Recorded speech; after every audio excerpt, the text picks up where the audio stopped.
Hello friends, स्वागत है आप सभी का अपने यूट्यूब चैनल आद्या स्टडी एकेडमी में। सीटेट फरवरी 2026 7 और 8 फरवरी का रिजल्ट आ चुका है। आपने सभी ने अपना रिजल्ट भी चेक कर लिया है। उसमें से बहुत सारे कैंडिडेट हैं जिनका कि सीटेट इस बार अच्छे नंबरों से क्वालिफाई हो गया है, लेकिन कुछ कैंडिडेट ऐसे भी हैं जिनका कि कुछ पर्टिकुलर रीजन की वजह से या कुछ पर्टिकुलर मार्क्स से इस बार सीटेट क्वालिफाई नहीं हो पाया है। तो उनके मन में एक क्वेश्चन है कि अगला सीटेट एग्जाम कब होगा और कौन सी हम स्ट्रैटेजी अपनाएं कि इस बार हमारा सीटेट क्वालिफाई हो जाए। सीटेट के ऑफिशियल वेबसाइट में एक नई नोटिस आई है, पहले हम इसके बारे में बात करेंगे, फिर इन सारी चीज़ों के बारे में आज की इस वीडियो में हम बात करेंगे। बहुत बड़ी वीडियो नहीं रहेगी, छोटी वीडियो रहेगी, टू द पॉइंट हम इंपॉर्टेंट चीज़ों पर ही बात करेंगे। उसके पहले अगर आप चैनल पर नए हैं तो चैनल को सब्सक्राइब कर लीजिएगा और वीडियो को लाइक कर दीजिएगा, क्योंकि आपका लाइक और सब्सक्राइब हमारे लिए एक ये उपहार के तौर पर काम करता है। तो चैनल को सब्सक्राइब और वीडियो को लाइक जरूर करिएगा। तो जो सीटेट के ऑफिशियल वेबसाइट पे आज जो नोटिस आया है उसमें मोटे तौर पे ये कहा गया है कि जो कैंडिडेट अपना कैलकुलेशन सीट निकलवाना चाहते हैं, जिसको हम OMR सीट भी कहते हैं, वो अपना OMR सीट की कॉपी बिल्कुल निकलवा सकते हैं। उसके लिए उनको अप्लाई करना पड़ेगा और एप्लीकेशन फ़ी उनका 500 रुपये होगा। और ये अप्लाई कब तक कर सकते हैं? तो 1 मई 2026 से पहले कर सकते हैं। तो अगर आपको लगता है कि हमको OMR सीट निकलवानी चाहिए तो आप बिल्कुल अप्लाई कर सकते हैं। हालांकि रिजल्ट में ज़्यादा कुछ फ़र्क नहीं पड़ता है, मोस्टली यही रहता है कि जो रिजल्ट आपका आ गया है वही रिजल्ट रहता है, नंबर पे कोई फ़र्क नहीं पड़ता। फिर भी अगर आपको लगता है कि हाँ हमको OMR सीट निकलवानी है तो आप बिल्कुल अप्लाई कर सकते हैं, जिसके लिए आपको 500 रुपये फ़ीस पे करनी पड़ेगी। तो ये तो रही नोटिस की बात। अब आ जाते हैं हम अपने मेन वीडियो पे, जिसमें हम चर्चा कर रहे थे सीटेट एग्जाम पे। तो जिन कैंडिडेट का सीटेट क्वालिफाई हो गया है, तो अभी भी बहुत सारे स्टूडेंट का ये डाउट है कि हमारे 90 मार्क्स आए हैं तो हम सीटेट क्वालिफाई हैं कि नहीं, हमारे डिजी लॉकर में मार्कशीट आएगी कि नहीं। तो अगर आप जनरल कैंडिडेट हैं या फिर EWS के कैंडिडेट हैं, तो अगर आप 90 मार्क्स या 90 से ऊपर कितने भी नंबर ला रहे हैं तो आप इस बार का सीटेट क्वालिफाई हैं। अगर आप 90 मार्क्स भी ला रहे हैं तब भी आपका डिजी लॉकर पे प्रॉपर मार्कशीट आएगी, आप क्वालिफाई हैं। और अगर आप अदर कैटेगरी के हैं, ये आपके OBC ST SC PH किसी भी कैटेगरी के हैं, तो आपको क्वालिफाई करने के लिए 82 मार्क्स की ज़रूरत है। यानी अगर आप 82 नंबर या फिर इससे अधिक नंबर ला रहे हैं तो आप सीटेट क्वालिफाई हैं। और अगर इससे कम नंबर हैं जनरल में या EWS में या अदर कैटेगरी में, तब आप इस बार का सीटेट में फेल हैं, यानी क्वालिफाई आपका नहीं हो पाया।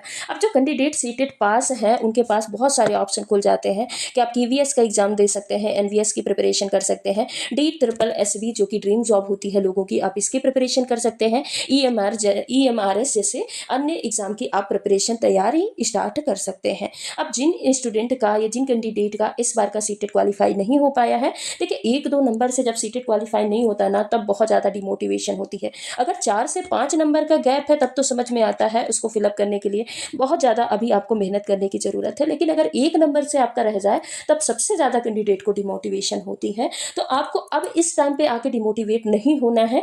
अगला सीटेट अब कब होगा, यानी नेक्स्ट सीटेट का नोटिफिकेशन कब होगा?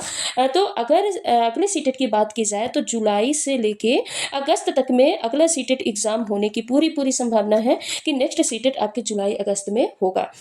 उसके लिए आपको मई तक में, अप्रैल लास्ट वीक या फिर मई तक में आपको नोटिफिकेशन भी देखने को मिल जाएगा। तो इस बार आपको बेस्ट स्ट्रेटजी के साथ उतरना है, यानी अभी से अपने सीटेट एग्जाम की तैयारी स्टार्ट कर देना है। जैसे आप कोई भी चीज़ें आप देखिए, आपने पिछली बार सीटेट दिया ना, आप ये देखिए कि कहाँ पे गैप रह गया है, कौन से सब्जेक्ट में हमारे स्कोर कम बन रहे हैं, नंबर कम आ रहे हैं। तो सबसे पहले आप उस गैप को फिल करिए, जो भी कमजोरी है आप पहले उसको फिल करिए कि हाँ कहाँ पे मिस्टेक हो रही, हम क्वेश्चन को नहीं समझ पा रहे हैं या फिर हमको फैक्ट वाली चीजें ही भूल रही हैं, क्योंकि सीटेट क्या है, अंडरस्टैंडिंग बेस्ड क्वेश्चन वहाँ पे आता है, समझ पे आधारित क्वेश्चन वहाँ पे पूछे जाते हैं। तो आप देखिए कि हमको कौन सी चीजें हैं जो हम नहीं समझ पा रहे हैं, जहाँ पे हमसे बहुत सारी गलतियां हो रही हैं। तो पहले आप उस गैप को फिल करिए, उसके बाद अपने सिलेबस के प्रिपरेशन पे लग जाइए।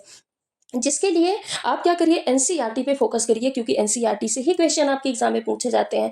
पर NCERT को भी आपको समझ के पढ़ना है, सारी चीज़ें रटना नहीं है। देखिए अगर आपको सीटेट एग्जाम क्लियर करना है ना, तो आपको समझना पड़ेगा, रटने पे फोकस नहीं करना है। कोई भी चीज़ें आपको रटना नहीं है, सिर्फ आपको वो चीज़ें समझना है, क्योंकि टोटल समझ पे आधारित लेंथी क्वेश्चन आते हैं, बड़े क्वेश्चन आते हैं, पर टोटल समझ पे आधारित आते हैं। बाकी आप साइंस की तैयारी के लिए और EVS की तैयारी के लिए हमारी यूट्यूब चैनल आद्या स्टडी एकेडमी के साथ जुड़ सकते हैं, जहाँ पे आपकी साइंस की कंप्लीट तैयारी कराई जाती है। साथ में यहाँ पे थ्योरी और थ्योरी के अलावा यहाँ पे एमसीक्यू क्वेश्चन की प्रैक्टिस कराई जाती है। साथ ही आपको प्रीवियस ईयर क्वेश्चन की भी प्रैक्टिस कराई जाती है, जिससे आपका बेस भी बिल्डअप होता है और आपकी थ्योरी और नए क्वेश्चन की प्रैक्टिस भी होती है। और पेपर फर्स्ट के लिए आप ईवीएस की तैयारी के लिए भी हमारे यूट्यूब चैनल आद्या स्टडी एकेडमी को जरूर फॉलो करिएगा, जहाँ पे बिल्कुल बेसिक से लेके एडवांस तक आपकी साइंस और ईवीएस की तैयारी कराई जाती है। तो ये कुछ चीज़ें थी जो आज के इस वीडियो में डिस्कस हमने किया। आप इसको देखिएगा, सोचिएगा, समझिएगा